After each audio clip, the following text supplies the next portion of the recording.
지난 시간 동안 하나님의 은혜로 우리 주 예수 그리스도를 요한복음을 통하여 더 깊게 알게 되고 깨닫게 해주신 그 하나님의 은혜가 얼마나 큰지 모르겠습니다. 하나님께 감사를 드립니다. 오늘 요한복음 21장 마지막 장인데요. 이 본문을 가지고 주님을 섬기는 필요 충분 조건이라는 제목으로 하나님의 말씀을 함께 상고합니다. 제가 요한복음 20장을 설명하며 21장은 부록과도 같다라고 말씀드렸고요. 우리가 어제 살펴본 요한복음 20장이 어떻게 보면 마지막 장 같은 역할을 하고 21장은 첨가된 또 첨언된 부록과도 같은 성격을 가지고 있다고 말씀드렸습니다. 요한복음의 부록이라고 할 수 있는 21장은 주님께서 갈릴리, 그러니까 디베랴 같은 말이죠. 갈릴리 바다에서 제자들을 만나주셨던 또 한 번의 의미 있는 사건을 다루고 있습니다.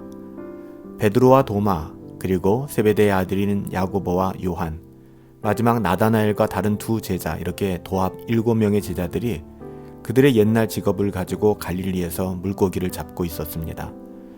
물론 예수님께서 갈릴리로 가신다라는 말씀을 하셨고 이 이야기를 들었던 제자들이 그래서 갈릴리로 갔을지는 모르겠지만 사실 부활하신 주님은 전과 같이 그들과 늘 함께 계신 것은 아니었기에 일정 시간 그들은 주님을 기다려야만 했고요. 그동안 아마 그들은 익숙한 대로 고기 잡는 일을 했었던 것 같습니다.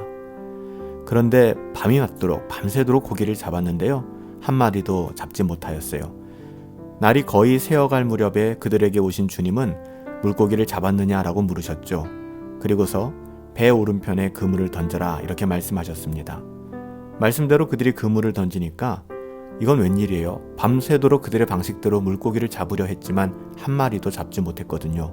그런데 그물을 들 수 없을 만큼 엄청난 물고기가 잡혔습니다. 이것을 보는 순간 그들은 이 말씀을 하고 서 계신 분이 주님이라는 사실을 직감했습니다. 그래서 요한이 먼저 주님 하고 외치죠. 주시라 라고 이야기합니다. 이 이야기를 들은 행동에 앞서는 베드로는 얼른 겉옷을 두르고 물로 뛰어내렸습니다. 요한의 말에 이렇게 베드로가 겉옷을 두르고 바로 물로 뛰어들어왔던 것은 베드로는 물을 걸었던 경험이 있었기 때문에 그래요. 여기 서 계신 분이 예수님이시라면 다시금 내가 물 위를 걸을 수 있겠구나 용기 내어서 어떻게 보면 담대히 물로 뛰어든 것이죠. 이렇게 엄청난 물고기를 잡은 제자들은 작은 배를 끌고 무트로 돌아왔습니다. 잡은 물고기를 성경이 기록하고 있는데요. 153마리였다라고 기록하고 있습니다. 이 사건은 주를 떠나서는 아무것도 할 수 없다는 우리 예수님의 말씀을 다시 한번 상기시켜주죠. 밤새도록 그들의 경력, 커리어에 따라 그물을 내리고 물고기를 잡아보았지만 아무것도 할 수 없었어요. 하지만 그 새벽 미명에 우리 주님께서 오른편에 그물을 내리라 이 말씀에 순종하였을 때 엄청난 물고기를 잡을 수 있었잖아요. 아, 우리는 주님을 떠나서는 살 수 없구나. 하나님을 떠나서는 살 수 없구나. 이 부분을 다시 한번 예수님께서 제자들에게 오늘 우리들에게 각인시켜 주시는 것 같아요. 주님이 없는 경험과 노력은 아무 쓸모가 없습니다. 그들이 몇 년 동안 어부 생활을 했든 그들의 경험과 커리어가 어떻든 주님을 떠나서는 이것은 무용지물이 되는 거예요. 열매 맺는 삶은요, 오직 그리스도와 연합함으로 드러나는 것입니다. 이제 부활하신 주님을 만난 제자들은 예수님과 만나 이야기를 나누게 됩니다. 여기 숯불이 등장하는데요. 숯불은 베드로를 다루시는 예수님의 소품과도 같은 거였어요. 주님은 제자들을 위해 생선과 떡을 준비하셨습니다. 주님은 베드로가 처음 주님의 하나님 되심을 경험했던 바로 그 자리로 배신한 베드로의 낙심한 마음에 찾아오신 거예요. 베드로는 3번이나 예수님을 부인했잖아요. 베드로가 숯불 앞에서 주님을 배신했던 그 상황, 예수님께서 잡혀서 신문 받으실 때에 그 숯불 앞에서 베드로는 예수님을 3번 부인했잖아요. 숯불 앞에서 식사할 때의 베드로의 마음은 결코 편하지 않았을 것입니다. 자꾸 그때의 생각이 오버랩 됐을 거예요. 식사를 마치시고 주님께서는 베드로야, 내가 이 사람들이 나를 사랑하는 것보다 나를 더 사랑하느냐라고 베드로에게 물으셨어요. 다른 사람들과 비교해서 자기를 드러내고 싶어 했던 사람이 베드로 아닙니까? 그 베드로의 방식대로 또 베드로를 건들 수 있는 그런 방식대로 예수님께서는 베드로에게 묻고 계신 거예요. 여기 있는 사람들이 나를 사랑하는 것보다 베드로야, 너는 나를 사랑하니? 베드로는 항상 자신이 가장 예수님을 사랑한다고 다 떠나가도 나는 남겠다라고 이렇게 이야기했었잖아요. 이미 뼈아픈 실수를 저지른 베드로는 주여 그러하오이다.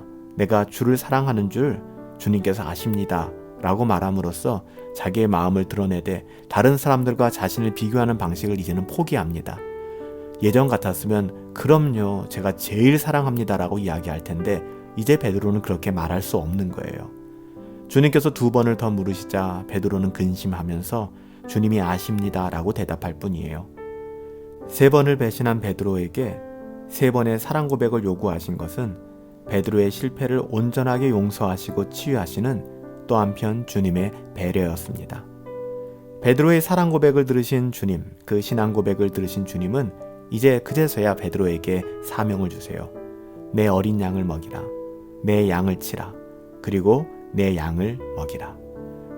주님은 베드로에게 이 사명을 맡기시기 전에 먼저 그의 죄책감과 실패로 인한 패배감을 잘 치료해 주셨어요. 베드로는 주님 앞에서 진정한 용서를 경험하였고요. 베드로는 용서받은 자로서 참된 용서를 경험하게 됩니다. 그러니까 용서를 경험한 그런 사역자로 세워지게 되는 것이죠. 주님께서는 베드로를 세우시기 위해 그에게 먼저 철저한 실패를 주셨잖아요. 아주 철저한 실패, 처참한 실패죠. 이 실패는 베드로의 살아있는 자아를 산산조각 내기에 충분했습니다. 여러분, 자아의 깨짐 없이는 주님을 섬길 수가 없어요. 그래서 실패는 용서의 경험을, 용서의 은혜를 경험하는 전제 조건이 되는 것이죠. 실패가 없이는 결코 성장할 수 없어요. 주님을 섬기고 주님의 양을 돌보는 사역자들의 조건, 하나님의 자녀들의 조건은 주님의 용서와 회복을 경험하는 거예요. 그리고 주님을 사랑하는 것이죠. 여러분, 다른 조건이 없습니다. 이걸 경험하셔야 돼요. 주님의 용서의 은혜를 경험하고 주님을 사랑하는 사람만이 결국 주님의 양을 돌보고 먹일 수 있다는 것이죠. 이것은 오고 가는 모든 세대에 주를 섬길 사람들, 하나님의 자녀들을 향해 주시는 우리 하나님의 교훈입니다. 우리는 주님께서 주시는 용서의 은혜를 깊이 경험해야만 해요. 여러분, 정죄감에 사로잡혀 계시지 마세요. 그리스도 예수 안에 있는 자에게는 결코 정죄함이 없습니다. 그리고 주님을 사랑하는 그 마음으로 우리는 주의 몸된 교회, 하나님의 나라를 섬겨야 되는 것입니다. 여러분, 이것이 바로 우리가 주님을 섬길 필요 충분 조건이라면 바로 그것입니다. 우리 주님께서 우리에게 은혜를 주시고 우리를 용서하셨음을 기억하고 용서받은 자로서, 은혜받은 자로서 겸손하게 이웃을 섬기고 공동체를 섬기며 하나님 나라를 세워갈 수 있는, 이게 예수님을 아는 사람들이에요. 여러분들, 우리가 주님을 섬길 수 있는 필요 충분 조건이라고 하면 바로 이거밖에 없는 거예요. 용서의 은혜를 깊이 경험하시기 바랍니다. 살아계신 아버지 하나님, 실패하고 넘어지는 저희들을 찾아오셔서 죄를 용서하시고 죄책감과 패배감을 치유하심으로 주님을 섬기도록 다시 세워주시는 그 은혜를 감사드립니다. 주님의 용서하시는 은혜를 경험하고 주님을 사랑함으로 주님께서 맡기신 일을 잘 감당하는 저희들의 인생 되게 하여 주시옵소서.